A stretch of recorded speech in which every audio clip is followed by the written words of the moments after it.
نعم. السلام عليكم ورحمة الله وبركاته. الحمد لله الذي هدانا للإسلام وجعلنا من خير أمة أخرجت للأنام تأمر بالمعروف وتنهى عن الآثام. ثم أصلي وأسلم على مثل التمام محمد وعلى آله وأصحابه ومن على شرعه مستقام. وبعد، فيا أعزائي في الله، أوصيكم بتقوى الله كما يقول جل جلاله: يا أيها الذين آمنوا اتقوا الله حق تقاته ولا تموتن إلا وأنتم مسلمون. يا أيها الذين آمنوا اتقوا الله وقولوا قولا سديدا يصلح لكم أعمالكم ويغفر لكم ذنوبكم ومن يطع الله ورسوله فقد فاز فوزا عظيما. وبعد، دائما متند ملونجا مجه غشغلا غتند ونواجتي والله جل جلاله nyine kutugabirira mu mbeera yonna, nyine kutuwa byonna bye twetaaga mu bulamu buno, abanga tugabiridde Allah mu buli mbeera yonna ey'akanyigo na mu buli mbeera yonna ennungi gye tuli, omukkiriza daiman eri Allah we abamusiimu eri ebyo byamuweebwa. So mu mbeera efaanaganako bwetyo tumwebaza Allah tabaraka wa ta'ala obulyawo okututeeka mu baddu be bakyawadde chansi y'okubeerawo, nga mu kugikuwaako ne mu kugikuwa kwange kyakwetaazaamu kimu: kukola byonna bitegeeza kyengera kyakuwadde. Akaseera kano tukakozese, Allah kyakatuwadde. Mukadde wange ndaba mpuliriza, okyayina qiima, okyayina ekyengera eky'obulamu akyabukuwadde Allah, naye sata'rif qiimata alhaya, ojja kutegeera nti ddala walina ekyengera kye bayita bulamu. Olunaku Allah lwali kusuza mu kabuli awo olusookera ddala, lujja okutegeera tekyamazima mbadde n'ekyengera kye Allah. Naye mu kaseera ako muganda wange, mukadde wange ndaba mpuliriza, bw'onaabyejjusaamu mu kaseera ako bigenda kuba tebiyamba. Ma tanfa'uka nadam, okwejjusaako tekugenda kuseetulako kigere kyonna mu maaso, oba tekugenda kwongera ku ebyo by'ogenze nabyo mu maaso ga Allah. Bal omugezi mu bagezi ayina kukola ssaawa zino nga kaseera k'okumusinkana Allah tekannatuuka. Kubanga lwaki? Akyatuwadde obulamu Allah, tubukozese mu nkozesa entuufu. Kyengera kye Allah akituwadde tukikozese mu nkozesa entuufu. Oba oliawo n'okumwebaza Allah mu buli mbeera yonna. Oli mulamu, ku mubiri gwo tekuliiko kiyungo kyonna kifu. Kam minhum, bameka mu bo nga Allah batadde ku duniya naye nga tebawera ku mibiri gyabwe. Naam, maaso Allah kyagakuwadde, abamu tebagalina. Amagulu Allah kyagakuwadde, abamu tebagalina. Emikono Allah kyagikuwadde, abamu tebagalina. Mwebaze Allah tabaraka wa ta'ala mu buli mbeera yonna. Falidhan akhil karim, zirako okusaba mbaka Muhammadin sallallahu alayhi wa sallam ebyengera n'emirembe bibeere gyali. Kyannaku mu byennaku okuluzibya olunaku nga tumusaaliddeko, kubanga yafaayo nnyo mu kulwanirira eddiini yaffe, yafaayo nnyo mu kulwanirira eddiini ya Allah tabaraka wa ta'ala. Oba oliawo mu kifaananyi ky'olabika essaawa zino yaliye. So nga mu mbeera efaanaganako bwetyo kiba kyannaku okuluzibya nga tumusaaliddeko nabiyuna Muhammadin sallallahu alayhi wa sallam. So wakitibwa Allah asse ebyengera n'emirembe ku ye n'eri famire ye na buli yenna alimugoberera ila qiyami saa. Bakadde bange ab'ebitiibwa, mwoyo gwange na jammwe daiman tulamiriganwa kutawa kitiibwa Allah, kubanga huwa alhadaf, yensonga yokka lima Allah azza wa jal, lwaki Allah tabaraka wa ta'ala yatonda ekitonde kibayita muntu na majinni. Allah tutonda mu mbeera y'okutegeeza obumu bwe. Wama khalaqtu aljinna wal ins illa liya'budun. Allah teyakola majinni n'abantu okujjako yatukola olwansonga emu, likai na'buduhu, tumusinze Allah. So bakadde bange ab'ebitiibwa, nkukubiriza nga bwe nneekubiriza mu buli mbeera yonna gy'osanze ku dduniya eno, kolerera mu nsonga emu ya kusiimisa ya kutonda Allah wo. Ebirala byonna binajja luvannyuma, kubanga lwaki yenna asiimisa eri ebyo byonna ebikoleddwa ye Allah. So mu buli mbeera yonna ku byokola byonna mugonoonyamu okusiimisibwa ye Allah, kubanga lwaki yalina empeera yaffe nnene esinga bonna gye baagala okuwa, ala wahiya aljanna, ate nga ffenna tunoonya jjana ye Allah tabaraka wa ta'ala. So mu mbeera efaanaganako bwetyo asiimisibwa ye Allah. Ofangayo nnyo nenfangayo nnyo ne tukola mu mbeera byonna ebitegeeza eddiini ye Allah, tugenda omumusisinkana nga tuli mbaddu be abasimu. Bakadde bange ab'ebitiibwa, nja kutandika ne aya w'ekitiibwa Allah mu budde obufunda. Yagamba Allah tabaraka wa ta'ala mu suratu Isra, wala taquf ma laysa laka bihi ilmun inna as-sam'a wal basara wal fu'ada kullu ulaika kana anhum mas'ula. Bakadde bange ab'ebitiibwa, yagamba Allah tabaraka wa ta'ala mu bufunze, tugenda kwejjukanyako ku kye tuyita as-sidq oba amazima. Mazima gano geetaagisa mu buli mbeera yonna eri abdu min ibadihi, muddu mbaddu be Allah, yenna omukkiriza mu bulamu bwo, si bigambo by'ofulumya. Bakadde bange ab'ebitiibwa, si bigambo by'ofulumya. Bakadde bange ab'ebitiibwa, si mbeera yakusabiramu Allah. Mu buli mbeera yonna gy'olimu kitegeeza gwe kukozesa mazima. Jalla jalaaluhu agantu wala taquf ma laysa laka bihi ilmun inna as-sam'a wal basara wal fu'ada kullu ulaika kana anhum mas'ula. محديث بك محمد صلى الله عليه وسلم يقانت لا يزال الرجل يصدق حتى يكتب عند الله صديقا ولا يزال الرجل يكذب حتى يكتب عند الله كذابا.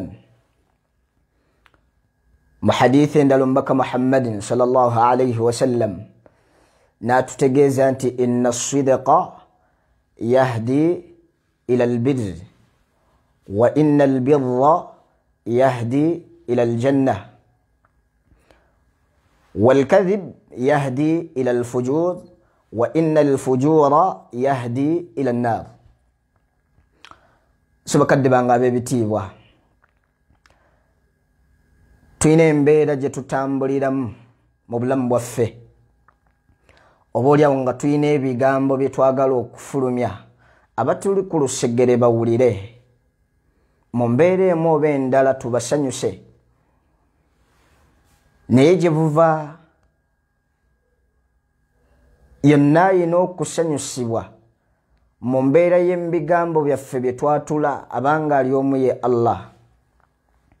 waqulil haqqu min rabbikum faman sha'a falyu'min ومن شاء فليكفر إنا أعتدنا للظالمين نارا أحاط بهم صرادقها.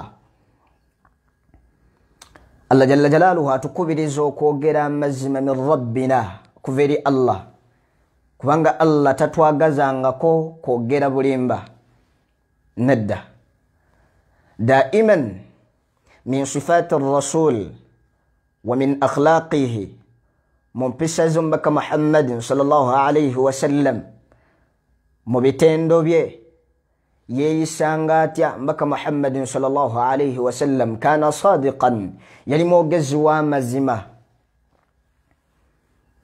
lwaki laqad kana lakum fi rasulillah uswatun hasan mbaka Muhammadin sallallahu alayhi wa sallam daiman Allah yamutuleetera nga kyakulabirako kirungi gye tuli.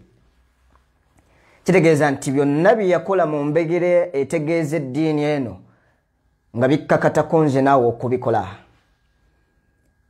So mu bitendo bye mu mpisa z'omubaka Muhammadin sallallahu alayhi wa sallam yali mwogezi w'amazima mu buli mbeera yonna. Nagaye mukadde wange ndaba mpuliriza si mu kwogerako abange be tusanyusa si be batuufu b'okusanyusa mu bigambo byaffe. Asanyusibwa ali omu Allah. Yogera amazima kubanga amazima gakaawa naye googere agenda okukusiima ye Allah. Mu mbeera y'okulamula mu nnamula yonna gye tulamulamu abange twetaagisaamu amazima. Mu mbeera y'okutuulako wansi osaba Allah kyonna ky'omusaba twetaagisaamu amazima. Tuubu ila Allah tawbatan nasuha. Ani ayinza obbikakasa nti ddala yeenenyeza Allah mu mbeera y'okukakasa nti ddala mwenenyeza kimwenenyeza sigenda kukiddamu nga takozesezza mazima. So mu buli mbeera yonna gye tutambulira mu dduniya eno tutegeeza kuba na mazima buli kintu kyonna kye tukola. So waqulil haqqu min rabbikum, tugera amazima okuva eri Allah. Faman shaa falyu'min, ababyagadde bakkirize. Waman shaa falyakfur, awulira nga tebimunyumidde tetukuyinaako buzibu bigaane. Naye akaseera kagenda kutuuka omusisinkane Allah. So bakadde bange ndaba mpuliriza mbaka Muhammadin sallallahu alayhi wa sallam abuuzibwa ku bigenda okusinga okuyingiza abaana Adamu omu muliro. Mu byo yagamba olulimi. Twatula nnyo ebigambo ne tufulumya ebigambo mu mbeera y'okuba nti twagala kusanyusa batwetoolodde. Ne bino bitegeere, man kathura kalaamuhu, buli wooyitiriza ebigambo byo kathura akhta'uk, n'ensobi zo ziyitirira. Buli muddu yenna ayitiriza ebigambo bye n'ensobi ziyitirira.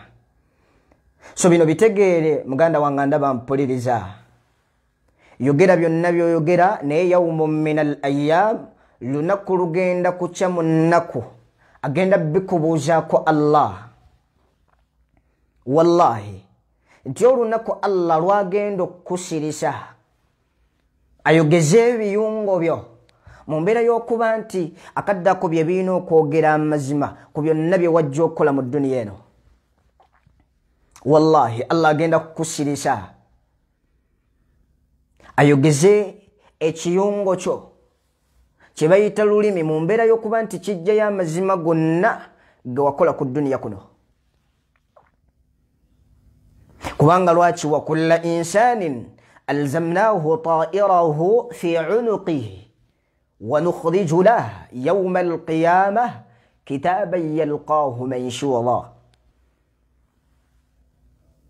Mu bufunze nnyinza okukayita kamemore card akalikodinga byonna by'okola obikola mu mbeera yonna gy'oyagala, obikola byonna mu mbeera gy'owulira gy'oyagala. Naye Allah jalla jalaaluhu ajja kukuteerawo yawma alqiyama nga kitaban yalqaahu manshura. Allah gamba nti ya Muhammad iqra kitabak, genda okutunuulira ku mbeera yonna mu bulamu bwonna bwe wawangaala n'emyaka gye wawangaala ku dduniya. Allah akuteereddewo olutimbe agamba nti laba kuva ku myaka gino ne bwegiti. Akhil karim, ng'ebigambo ebiyita ku lulimi lwo naawe kennyini okakasa nti ddala kimalira okubanga ngenda gye ngenda. So akhil karimu andaba mpuliriza as-sidq okwogera kye bayita amazima mbakayaga nti yahdi ila albirr. Buli yenna ayogera amazima gakutwala eri kirungi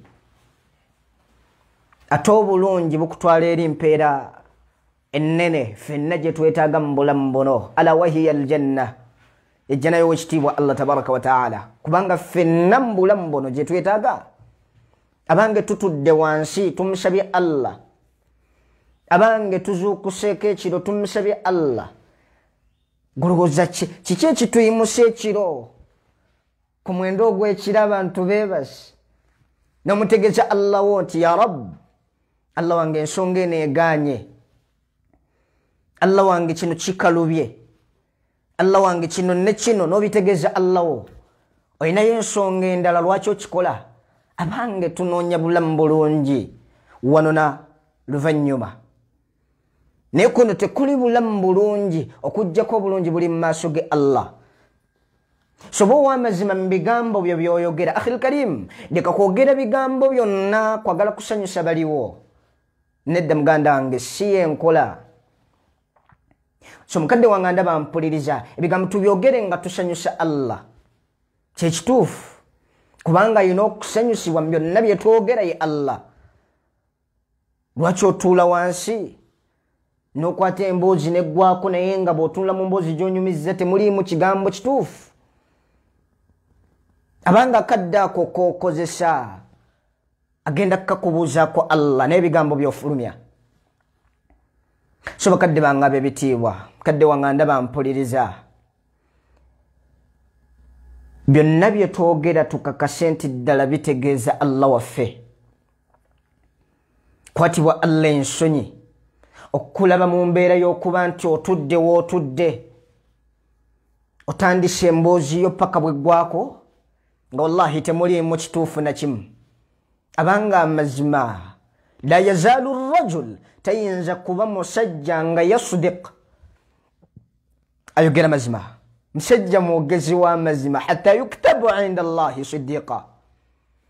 Kiseera katuuka n'omanyikibwa mu maaso ge Allah, n'owandiikibwayo ng'omusajja ow'amazima. Miskiin gwani Muhammad Abdullah, Allah nakuwandika mu maaso ge ga nti omuddu ono muddu wange ddala ayogera amazima. So bakadde bange ab'ebitiibwa, mu mbeera yonna gy'oli mukitegeeza mazima. Mukadde wange ndaba mpuliriza mu bulamuzi bwo bwonna kitegeezaamu mazima. Man lam yahkum bima anzala Allah fa ulaika humu adh-dhalimun, wa man lam yahkum bima anzala Allah fa ulaika humul fasiqun, wa man lam yahkum bima anzala Allah fa ulaika humul kafirun. Abange ebitendo byonna by'ojjowulira mu bulamuzi bwo Allah bw'akyakuwadde, abange atuwa ebitiibwa ye Allah. Innal arda lillah, ensi ya Allah, yurithuha man yashaa'u min ibadihi, agiwa bayagadde mu baddu be. Mukadde wange ndaba mpuliriza mu bulamuzi bwo, abanga akulembera ye Allah, abanga akulembera ye Allah. Lwaki? Jalla jalaaluhu ye mulamuzi ow'oku ntikko, bw'abanga asobola okukozesa amazima mu bulamuzi bwe. Man ana wa man ant, nzaani gwani? So mukadde wange ndaba mpuliriza, yenna yeetantala n'olamulira ku bitali ebyo Allah bye yassa, mu mbeera y'okuba nti oyina ky'oyagala oyisaawo nga tolamulidde ku mazima, laga nti fa ulaika humu dhalimun, oba mu balyazaamaanya. Wulira ekitendo Allah kye yateeka ku balyazaamaanya, ga nti wama lidhalimina min ansad, tibali balyazaamaanya bakufuna mutaasa yawma alqiyama. Fa ulaika humul kafirun, fa ulaika humul fasiqun. Abange mukadde wange ndaba mpulira bikunyumira, kubanga Allah ebitendo byajja amenya nga mwogwa. Abange mu mbeera yonna mwe tuli, mu bitiibwa byonna Allah byatuwadde, abange twetaagamu amazima mu mbeera zaffe zonna, mu mbeera zaffe zonna. Nagambye si mu bigambo byo, abange si mu bigambo. Omukkiriza yenna ebigambo byo biba biwoomu nga ddala bitegeeza ekyo kyafulumya. Abange si muguzi k'oyagula, ebintu bibaamu amazima nti sateno nagigula 10 bwenti ne bwenti bwe tugenda okutundagana. Lwaki tukozesa erinnya lya Allah mu mbeera y'okuba nti tulimba naye nga tuyisaawo bye tuyisaawo? Abange si taata si mwana ku muzadde we, si muzadde ku mwana we. Mukadde wange ndaba mpuliriza, mu buli mbeera zaffe zonna twetaagamu amazima. Muzadde ku mwana we, kola ddala amazima hakuuku z'omwana ono ozimuwe. So mu mbeera efaanaganaku bwetyo bakadde bange ab'ebitiibwa, mu buli mbeera zaffe zonna ze tutambuliramu, mu buli mbeera zaffe zonna mwe tutambulira twetaagamu amazima. Lwaki? Abanga akaseera k'olina agenda kakubuuzaako Allah mu mbeera y'okuba nti wakakozesa mu nkozesa etaali ntuufu. Ogenda mumusisinkana otya Allah wo? Wallahi ogenda mumusisinkana otya Allah wo ng'ebigambo byo tebyali birungi eri abatuuze. Baka Muhammadin sallallahu alayhi wa sallam abuuza basahaba be nti mumanyi omwavulu nkupe? Ya Rasulallah, man la dirhama lah wala mata. Gutumanyi ng'omwavulu nkupe yo yatalina dirham yadde ebyobugagga nga ku nsi kuno tolinaako. Aga nedda, mwavulu nkupe muwulirize, yenna agenda okusisinkana Allah. وقد شتم هذا ضرب هذا أكل مال هذا ظلم هذا. mu mbeera efaanaganako bwetyo oli wamuvuma wali emaali ye wamulyazaamaanya mu mbeera emu oba endala. Abange bakadde bange ab'ebitiibwa, mukadde wange ndaba mpuliriza, bitegeeza eddiini yo ng'obikoze ddala ebitegeeza eddiini yo, nga bwe bisobola okusuula emabega eddiini yo nga ddala okolera ddala ebigisuula emabega. Mukadde wange ndaba mpuliriza, la yazaalu rajul, tayinza kuba musajja nga yakdhib, alimba, nga gwe mu buli mboozi yonna gy'oleeta ogireeta kusanyusa bantu, ogireeta kuyisaawo kikyo. Mbutuufu buli kyoyogerako kyonna kya bulimba. Abanga akaseera katuuka n'akuwandiika mu maaso ge Allah ng'omulimba miskin, Allah n'akuwandiika mu maaso ge ng'omuddu omulimba. Akhil karim, bikunyumira, tebikoma okwo kokka. Wallahi kino nkikakasa ate era nga kyekituufu. Omuddu yenna buli weweeteeka mu mbeera y'okuba nti olimba, mu bigambo byo, mu nnamulayo, mu bikolwa byo, tayimu etuuka nga ne bw'ojja n'amazima teri agenda kukkiririzamu. Wallahi. Kubanga lwaki? Bakulinako ekitende ekibi nti omuddu oyo ekyamazima bw'ajja n'amawulire gonna ne bwe gaba matuufu, wallahi bakulimbisa. Naye ensonga ki? Olw'ekitendo kiri kye bakumanyiiko. Nabwe kityo bakadde bange ab'ebitiibwa, mukadde wange ndaba mpuliriza, mbaka Muhammadin sallallahu alayhi wa sallam yali lubaawo lulungi gye tuli. yali kyakulabirako kirungi gye tuli abange yali nsonga nnene eriyo eddiini yaffe byonna ebitegeeza eddiini eno wallahi yatuukiriza kubanga lwaki ma yantiqu anil hawa mbaka muhammadin sallallahu alayhi wasallam ma yantiqu anil hawa tayina bye yayogera byonna nga sinziira kwagala kwe in huwa illa wahyun yuha buli bwalinga bubaka obwassibwanga bututuukeko wallahi ma yantiqu anil hawa oyimbaka muhammadin sallallahu alayhi wasallam yali asobola okugambawo okugattawo ebibyo byayagala mu mbeera emu oba endala naye ekyo teyakikola mu kuvaawo kwe n'atugenda nti fa alaikum bisunnati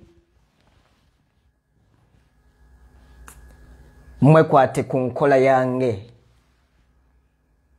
mbaka muhammadin sallallahu alayhi wasallam naga nti kana sadiqan yali mwogezi w'amazima mu buli mbeera yonna abaquraish bamala okuzimba ekisenge kya kaaba kyali kizeemu olunyanfa kyagala kugwa ne bakizimba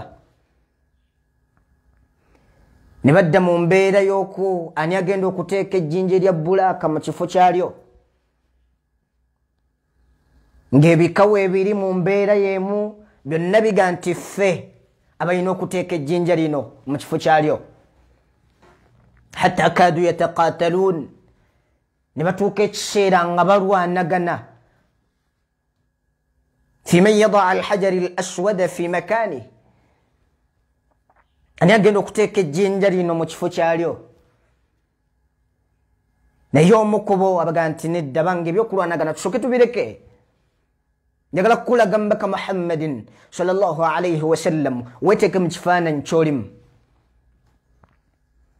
omu ku bo abaga nti abange ebyokulwanagana tubikoleki tubireke naye tulinde omusajja agenda okusooka okuyingira mu masjidi agenda tulamula kwani alina okusitula ejjinja lino aliteeke mu kifo kyalyo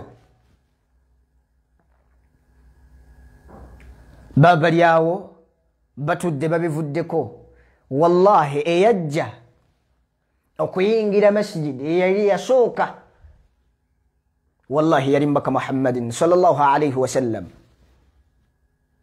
naye mu bimu kyenjagaddemu abasajja bano bye batenda nabyo mbaka muhammadin sallallahu alayhi wasallam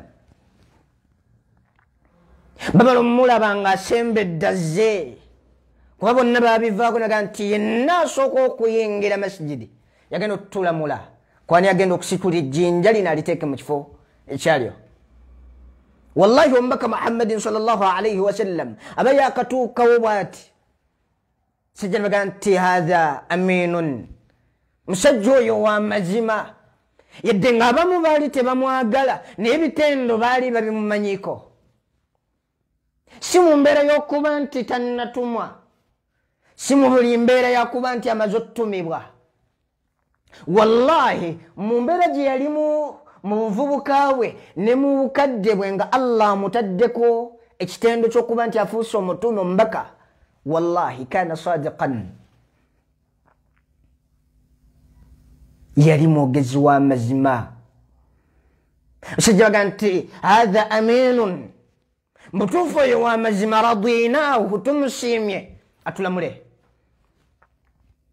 olinawo osobola okutuuka mu nkuyanja y'abantu nga balina ensonga ebalemeredde naga nti okusinziira oyo bwazze akati tusiimye atulamule abanga olinayo akaseera ako osobola okutuula mu nsonga abasajja ne baga nti kati kazituddemu ziwedde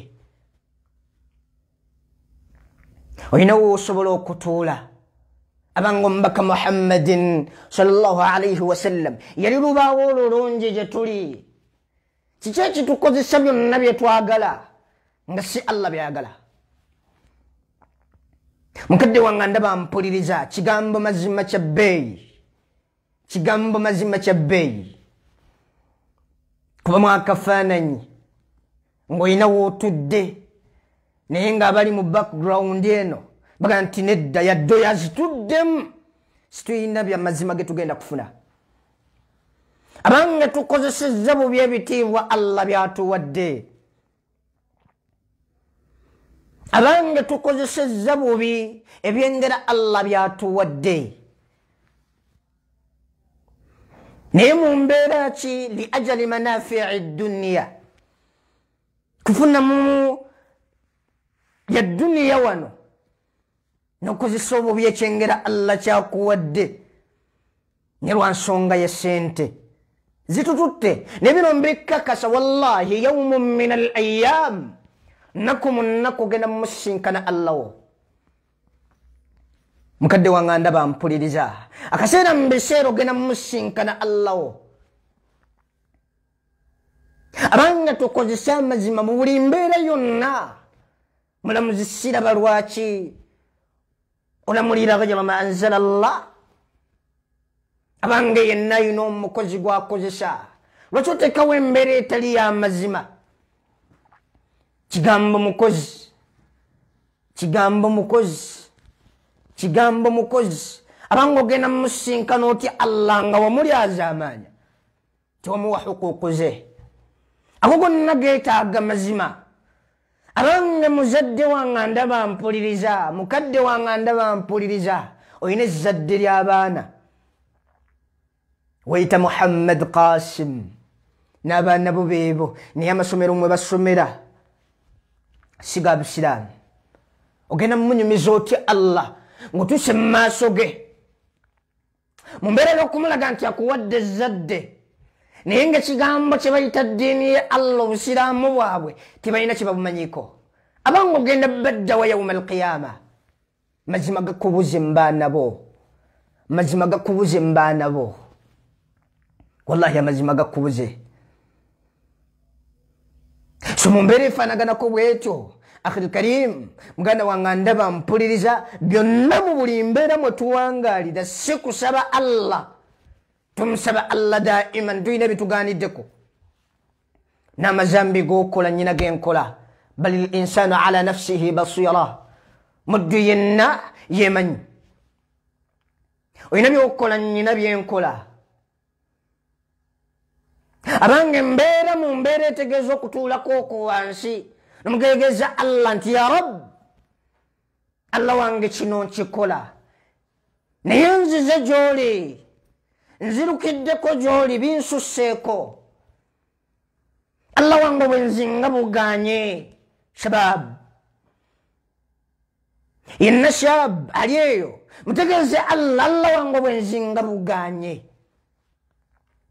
Ne kakati nzize mu maaso go Allah mu mazima nkakasa Allah wange nti kino sigenda kukiddira. Ekyo tuyita tawbatan nasuha. Mu buli mbeera yonna tutegeezebwamu mazima, mu buli mbeera yonna tutegeezebwamu mazima. Kubanga lwaki kuntum khayra umma, bino tetugenda kulekerawo kubibagamba, tugenda bibagamba daiman, tugenda bibategeeza ebbanga lyonna. Lwaki? Mbaka Allah jalla jalaaluhu yagaa nti kuntum khayra umma, mwe kibiina kirungi. Ukhrijat linnas, Allah kyeyajjayo eri abantu nga ta'muruuna bilma'ruufi wa tanhawna 'anil munkari wa tu'minuuna billah. Allah yatujjayo nga tulagira mpisa nnungi, nga tuziiza n'abantu empisa embi. Ate ne Allah waffe ne tumukkiriza. Mu buli mbeera yonna situjja gaana kubibagamba. Wa qulil haqqu min rabbikum faman sha'a falyu'min. Abanga awulira nga bimunyumidde akkirize, ne waman sha'a falyakfur. Awulira nga tebinyuma, tebijja mu bwongo obwo, tebikunyumira nga babyogera, falyakfur. Siramu situkuyinaako buzibu, kola byonna by'oyagala. Naye ولا تحسبن الله غافلا عما يعمل الظالمون روزا انت الله يبس تكلبا رنت روزا انت الله تكلبا والله يكلبا روزا انت الله تكليكو نما يؤخرهم الله بالندي كريزا مكسيرا كالي الله جندا كوريندي كريزا مكسيرا كالي ومن أعرض عن ذكري فإن له معيشة ضنكا ونحشره يوم القيامة أعمى كسيرا كوغنا مسين كان الله ينيا كورون تريزا كوماتيكاغي ينيا كورون تريزا ممبري تجيزو بسلام مبنو وغنا مسين كان الله والله أكتيك متفانا نيشامزبي جنا مبوزي يا رب لما حشرتني أعمى وقد كنت بصيرا الله وانجي داتون تيكا ممبرين ونغاكو الدنيا النالين دبا سوازنون دبا السدبا يا رب قانت أتتك آياتنا قال كذلك أتتك آياتنا فنسيتها وكذلك اليوم تنسى bwebatu bakubuliranga amateeka gaffe bwebatu bakubuliranga byetwagala nobyerabira so wakadhalika alyawma tunsa nawolwaleero weerabiddwa so tuli bakubabulirira mu mbeera emu oba endala abange kozesa ebyengera allah byakuwadde mu butuufu bwabyo abange kozesa ebyengera allah byakuwadde mu butuufu bwayo abange kozesa ebyengera allah byakuwadde mu butuufu bwabyo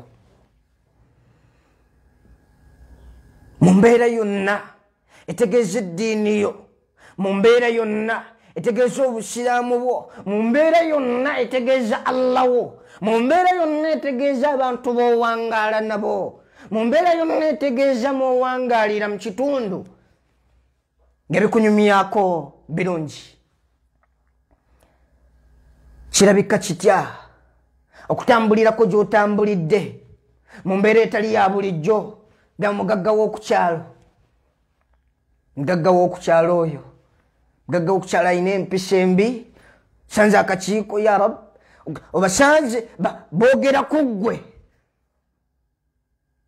era nti omugagga oyo empisa ze mu butuufu nvundu omugagga oyo enneeyisa gye yeeyisaamu mu butuufu si y'amazima omugagga oyo enneeyisa ye si nnungi boogera ku ggwe njagala ombuulira owulira otya ng'obasanze mu kaseera ako bali ku ggwe abange ogenda mu musisinkano otya allah mu mbeera eyo mukadde wange ndaba mpuliriza byonna mu byengera allah byakuwadde mu bitiibwa allah byakuwadde mu mbeera yonna allah gyakusituliddemu tegeeza byonna ebitegeeza eddiini yo akhil karim tegeeza byonna ebitegeeza eddiini yo ng'ogoberera ekigambo kye twagambye mazima banga amazima tegali mu kwogera kwokka amazima tegali mu kwogera kwokka mu bufuzi mwoli allah bwakyakuwadde obufuzi bwa famire yo obufuzi allah bwakyakuwadde ku kitundu gwe imaamu w'ekyalo abange kitegeeza kukozesa mazima eri b'okulembera fuzi allah bwakyakuwadde mu kifo kyonna mwakutadde kitegeeza kukozesa mazima mu bufuzi bwonna allah bwakuwadde mu mbeera yonna mwoli abange byonna bitegeeza kukozesa mazima tegali mu kwogera kimu min sifaati almuminin kimu ku bitonde ku bitendo by'omukkiriza mukkiriza yenna mu bigambo bye mu bikolwa bye kitegeeza mazima so akhil karimu andaba mpuliriza muganda wange andaba mpuliriza abange kyetuyita mazima kya bbeeyi kyetuyita mazima kya bbeeyi mu mbeera yonna mwoli mu mbeera yonna allah mwakutadde mu ddaala lyonna allah mwakusitulidde kitegeeza mazima si mu bigambo byo, si mu bikolwa byo, si mu buli mbeera yonna. Abange yonna yeetaagisa mu mazima. Kubanga lwaki akaseera kagenda kutuuka Allah akubuuze ku mbeera zo zonna. Kullukum raa'i. Bakaga nti ffenna tuli balunzi. Sajja oli mulunzi eri famire yo, ne mu bulunzi bw'olina kitegeeza kukozesa mazima eri mukyala wo n'abaana bo. Basiibe enjala nga sente Allah zikuwadde. Abange ogenda munnyonnyola otya Allah. Bave mu mulamu muno obw'ensi ng'eddiini tebagisomye. Ogenda munnyonnyola otya Allah nga tewali wa mazima eri famire yo. Abange yenna omukulembeze mu bufuzi Allah bw'akyakuwadde, oli mulunzi eri ebyo bw'ofuga oba bw'okulembera. Genda munnyonnyola otya Allah mu nfuga gye wafugamu bonna be wafuga nga tegaali mazima. So andaba mpuliriza mukadde wange ow'ekitiibwa, tufube nnyo mu buli mbeera zaffe zonna, emma bigambo bikolwa, nga tutegeezaamu ensonga enkulu ey'okuba n'amazima mu buli mbeera yonna.